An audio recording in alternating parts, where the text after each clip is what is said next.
What if the person you least expected is the one who shows you love and kindness? The parable of the Good Samaritan calls us to open our hearts to compassion, no matter who the person is. In the Gospel of Luke, Jesus tells a powerful parable that challenges us to look beyond ourselves and see the humanity in others, even in those we might not consider our neighbors. The story begins when a man is traveling from Jerusalem to Jericho. Along the way, he is attacked by robbers, who strip him of his clothes, beat him, and leave him half dead by the side of the road. A priest and a Levite, both respected religious figures, pass by the man. But instead of helping, they cross to the other side of the road and avoid him. They see the man suffering, yet they choose not to act. The gospel does not explain why they don't help, but their indifference is a painful reminder that we, too, may sometimes turn a blind eye to those in need. Then, a Samaritan, someone who was considered an outsider and even an enemy by the Jews, comes upon the man. The Samaritan sees the wounded man, and instead of ignoring him, he is filled with compassion. He goes over to him, bandages his wounds, and takes him to an inn where he can recover. He even pays for the man's stay and promises to cover any additional expenses. Jesus then asks, which of these three do you think was a neighbor to the man who fell into the hands of robbers? Luke 10 verse 36.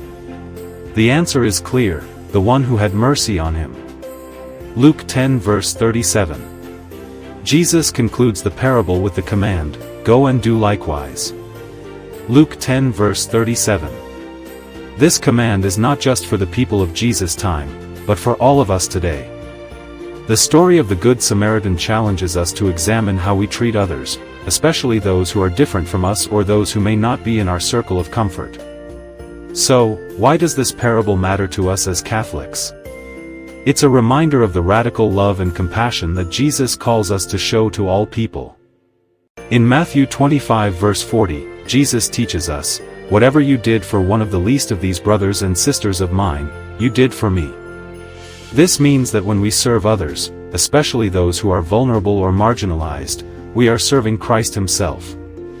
The story of the Good Samaritan also reminds us that true love and compassion don't look for reasons not to help. It's easy to make excuses, like the priest and the Levite, who might have been too busy or afraid of getting involved. But Jesus calls us to be different. We are called to love without conditions, to see the dignity of every person, and to respond with mercy and kindness. In the world today, there are many people in need, whether they are poor, sick, lonely, or struggling in other ways. The Good Samaritan teaches us to step out of our comfort zones, to see the need around us, and to act with compassion. It also calls us to love our neighbors, whether they are close friends or strangers, without prejudice, showing mercy to all, just as the Samaritan showed mercy to the wounded man. The Catechism of the Catholic Church teaches that the practice of all the virtues is animated by charity, CCC 1827. Charity, or love, is not just a feeling, it's an action. It's about putting the needs of others above our own, showing kindness, and working to make the world a better place for everyone.